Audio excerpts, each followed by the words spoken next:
Bonjour et bienvenue dans cette vidéo où je vais raconter ma plus grosse frayeur qui m'est arrivée il y a pas longtemps. C'est une histoire de disparition autour du babysitting qui est arrivée à un proche qui s'appelle Camille. Pour rappeler le contexte, Camille elle a déjà fait des gardes qui se sont toutes très bien passées. C'est une famille aisée avec une grande maison, une fille très respectueuse, bref, que des indicateurs qui montrent que tout va bien. Cette dame d'ailleurs travaille dans une imprimerie. Un jour, Camille elle reçoit un message parce qu'il y a quelqu'un qui a eu son contact grâce à Madame Cresson et il voulait une garde pour aujourd'hui. Cet homme s'appelle Monsieur Sébastien Clerc, et les deux seules informations dont je me rappelle, c'est qu'il avait une petite fille et qu'il habitait loin. Camille accepte la garde et a rendez-vous à 10h30 ce matin. Elle m'a dit qu'elle m'enverrait un message parce qu'on ne connaît ni le mec ni l'enfant. Le problème c'est qu'il est 11h30 et je n'ai toujours pas de nouvelles. J'envoie un snap, puis 2, puis 3 et j'ai toujours pas de news. Je m'inquiète pas trop parce que c'est normal si elle répond pas, elle bosse. Du coup je décide de l'appeler et là c'est ce qui me fait tic. Je tombe directement sous la messagerie sans même passer par la sonnerie. Ok, j'appelle une deuxième fois et le résultat est exactement le même. Donc ce que ça veut dire c'est que son téléphone est éteint et c'est impossible que ce soit un problème de batterie parce que sinon elle me l'aurait dit avant de partir. Je demande à sa sœur et à son amie savoir si elles ont des nouvelles et elles me disent que non. Et le dernier message que j'ai de Camille, il est à 10h36, me disant « Je dois prendre sa voiture, je suis méga stressé ». Je regarde sur la Snap Map et je vois qu'elle est à côté d'un Volvo dans une rue habitante à 1 heure de chez moi. Vu que j'ai pas de nouvelles et que je commence un peu à m'inquiéter, je décide de me changer, de prendre mon vélo et d'aller voir directement sur place. Donc on est à peu près à 1 heure de chez moi mais j'arrive assez vite après une gigantesque côte à monter et je regarde sous les boîtes aux lettres. Le problème c'est qu'il n'y a aucun Sébastien Clerc. Je sonne, je parle un peu aux voisins etc. Rien du tout. En réalité j'ai appris que la rue était découpée en 3 donc je me rends exactement là où la Snap Map l'avait enregistré pour la dernière fois. Et le même schéma que tout à l'heure, il n'y a pas de Sébastien Clerc. Le stress m'envahit de plus en plus, mais bon, je garde quand même un peu mon sang-froid parce qu'il faut pas déconner, ça fait que 2 heures qu'elle est partie. Mais étant donné son dernier message, et vu qu'on connaît pas du tout le mec, effectivement il y a une petite crainte. Je toque à une autre maison, donc ça doit être à peu près la 10e, et je tombe sur une dame extrêmement gentille. Sans réellement comprendre pourquoi, je pense que c'est le désespoir, je raconte du coup toute l'histoire, et que Camille a disparu. Cette dame elle est extrêmement gentille, elle prend le temps de m'aider et de me rassurer, et on commence à regarder le nom de Sébastien Clerc sur Google. On tombe sur le fait qu'il travaille dans une imprimerie, ce qui expliquerait le rapport avec Madame Cresson, mais par contre la dame est sûre de quelque chose. Le secteur dans lequel je suis actuellement, il n'y a pas d'enfants. Bref, à ce moment-là, c'est un peu la grosse merde, parce que ça fait à peu près 2h30 que je recherche, j'ai toujours pas de nouvelles, et je viens d'apprendre qu'au final, il n'y avait pas d'enfants à garder par ici. La dame fait appel à son instinct et me dit d'aller au commissariat. Et vu que j'ai plus vraiment le choix, je pose mon vélo chez elle, et on décide d'aller au commissariat. Je me retrouve donc dans la voiture avec une dame que je ne connais pas, accompagnée de ses 3 enfants, dont un qui dans tous les cas devait aller au centre-ville. Sur la route pour aller au centre-ville, il y a un de ses enfants qui me raconte que Sébastien Clerc habiterait dans un taudis selon Google. Donc on décide d'aller en direction de ce fameux taudis.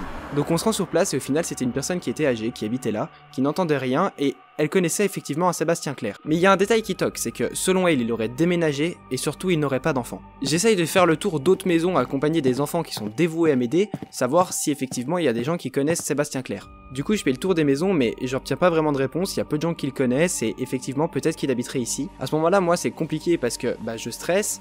Il pleut, je suis en short, je suis en t-shirt, c'est une situation qui est assez délicate. Pour recontextualiser, là ça fait 3 heures que je suis parti sans avoir de nouvelles, donc là effectivement il faut aller voir la police, au moins pour savoir la procédure. Juste avant de partir, toujours cette même fille me parle d'une maison et il y a un mec, donc on va voir s'il sait des choses. Je lui raconte donc toute l'histoire et il me dit que Sébastien est un mec qui est plutôt cool, qu'il est récemment divorcé, et ce mec arrive à me trouver le numéro de Sébastien et une adresse. L'adresse étant pas très loin d'ici et toujours avec la famille qui m'accompagne, on décide d'aller voir. La maman elle reste dans la voiture, donc on est que tous les 3. J'arrive au domicile et je toque.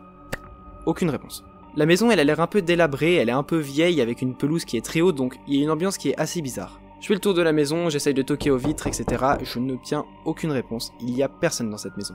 Du coup je regarde à travers un carreau et stupeur, la maison est complètement vide. Il y a quelques détails et des vestiges qui montrent qu'il y a une petite fille ici, mais dans tous les cas la maison est vide, il n'y a pas de mobilier, c'est extrêmement inquiétant. Pourquoi est-ce que Camille serait dans cette maison si la maison est complètement vide? Toujours en regardant par la fenêtre, j'essaye de voir s'il n'y a pas les affaires de Camille, et je vois ni ses chaussures, ni son sac.